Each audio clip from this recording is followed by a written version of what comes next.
Au nom du Père, du Fils et du Saint-Esprit. Amen. La paix de Jésus soit dans votre maison, sa paix et sa joie. Alléluia. J'espère que vous allez bien. Nous lisons le Saint-Évangile selon saint Marc, chapitre 8, versets 1 à 10. Que ta parole, ô Jésus, rentre dans mon esprit, que ma bouche proclame ta parole et que mon cœur l'accueille. Amen. Alléluia. Alors, saint Marc, chapitre 8, versets 1 à 10. La seconde multiplication des pains. De nouveau, en ces jours-là, une foule nombreuse était rassemblée et elle n'avait rien à manger. Jésus appelle à lui les disciples et leur dit « J'ai vraiment compassion de ces gens, car voilà 3 jours qu'ils sont avec moi et ils n'ont rien à manger. Si je les renvoie à jeun chez eux, ils ne supporteront pas la route, car certains sont venus de loin. » Ses disciples lui répondent « Qui pourrait leur donner ici tout le pain dont ils ont besoin, quand l'endroit est désert ?» Jésus les interroge « Combien avez-vous de pain ?» Ils répondent « 7. » Alors Jésus commande à la foule de s'allonger par terre. Il prend les 7 pains, il rend grâce, il rompt le pain et commence à le donner à ses disciples pour le servir. Et ils se mettent à servir la foule. Ils avaient également quelques petits poissons. Jésus les bénit et dit de les servir aussi. Ils mangèrent et furent rassasiés. On ramassa ce qui restait, de quoi remplir 7 corbeilles. Ils étaient pourtant près de 4000.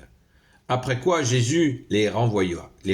Aussitôt, il monta dans la barque avec ses disciples et s'en alla vers Dalmanutha.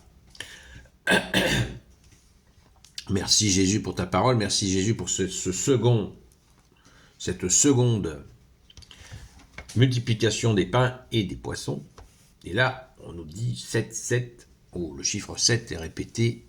C'est un indicateur qui est intéressant, très intéressant.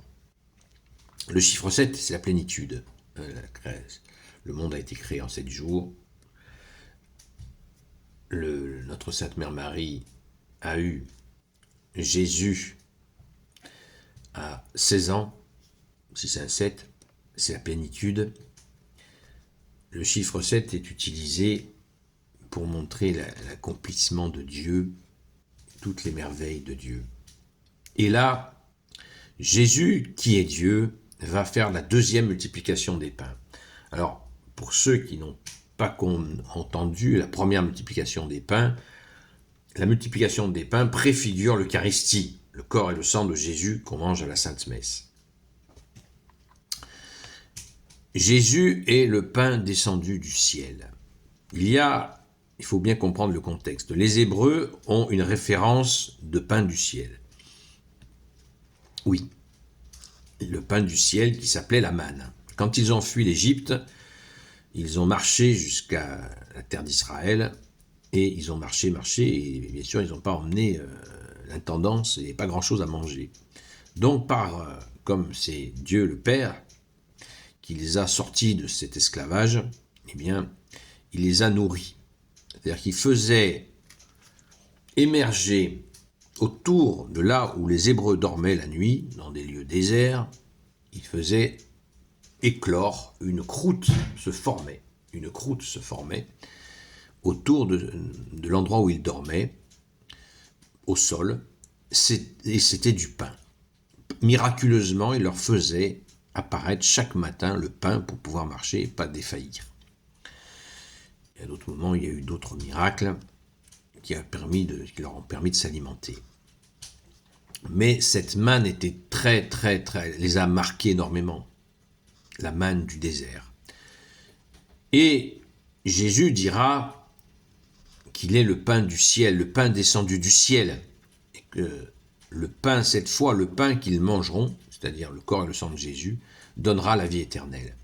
Alors que la manne du désert, Jésus précisera, vos pères sont morts. Ils ont mangé cette manne et ils sont morts. Ils n'ont pas eu accès au paradis. Ils étaient effectivement, les Hébreux allaient dans le séjour des morts. C'est Jésus qui les a emmenés au paradis, juste après la crucifixion.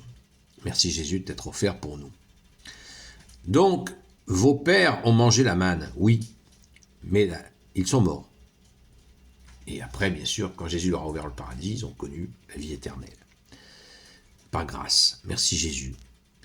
Mais là, c'est tout à fait différent. C'est Jésus qui est descendu du ciel, venu offrir son corps et son sang pour nous donner la vie éternelle, l'accès au royaume des cieux. Voilà le fond de la question de la multiplication des pains. Et on voit que Jésus dit qu'il a compassion pour eux, il prend soin d'eux. Jésus prend soin d'eux. C'est bouleversant. Jésus aurait pu dire, bon, ben, ils sont là, ils rentrent chez eux, et puis c'est tout. Ben, pas du tout. Pas du tout. Jésus va les nourrir. Alors, dans cette nourriture descendue du ciel, il va se passer quelque chose qui les a saisis lors de la première multiplication des pains. C'est qu'ils ont été littéralement bouleversés. Cette sensation qu'ils ont eu à manger ce pain multiplié, donc ce pain descendu du ciel, qui est Jésus lui-même qui se donne, cela préfigure ça. Eh bien, ils étaient complètement transformés. Ils avaient des ailes, si on peut s'exprimer ainsi. Et ils ont cherché Jésus partout pour le retrouver. Et là, Jésus va leur donner cette deuxième multiplication des pains qui va à nouveau les saisir complètement de cette puissance. On appelle l'Eucharistie le pain d'effort, le pain de la route. Merci Jésus. C'est une grande force que tu nous donnes, Jésus, et qui donne en plus la vie éternelle. Rendons grâce les amis, de connaître le roi de gloire, le Dieu de nos vies, Jésus, qui est le pain de vie. Mon corps, ma chair est une vraie nourriture, dit Jésus, mon sang une vraie boisson. Celui qui mange mon corps et mon sang aura la vie éternelle. Amen. Gloire au Père, au Fils et au Saint-Esprit, maintenant et toujours, et pour l'éternité. Amen. Ô Jésus, toi qui peux tout et qui portes tout, toi le Sauveur, toi l'Emmanuel, je te confie toutes celles et ceux qui regarderont cette vidéo, ainsi que leurs proches, selon ta seule volonté, ô Jésus. Sainte Marie, Reine des cieux, toi l'Immaculée Conception, toi qui écrases le serpent, toi qui as la lune sous tes pas, toi notre Mère, Notre-Dame, Saint Joseph, toi le juste, toi le saint, toi le sage, toi la terreur des démons, toi le saint gardien de la Sainte Église catholique apostolique. Sainte Marie-Madeleine, notre chère Sainte Patronne, et vous, tous les saints et saintes, amis de toi, Jésus, Saint Michel Archange, Saint Gabriel Archange, Saint Raphaël Archange, et vous, tous les anges qui te servent, ô Jésus, je vous confie toutes celles et ceux qui regarderont cette vidéo, ainsi que leurs proches, selon ta seule volonté, ô Jésus. La paix de Jésus soit dans votre maison. À la grâce de Jésus, je vous donne rendez-vous ce soir, à partir de 20h jusqu'à 22h, sur le compte TikTok Seul Jésus Sauve. Alors courons, préparons-nous, nous sommes samedi, mais préparons-nous à aller à la Sainte Messe dimanche pour manger le corps et le sang de Jésus. Merci Jésus, alléluia, à très vite.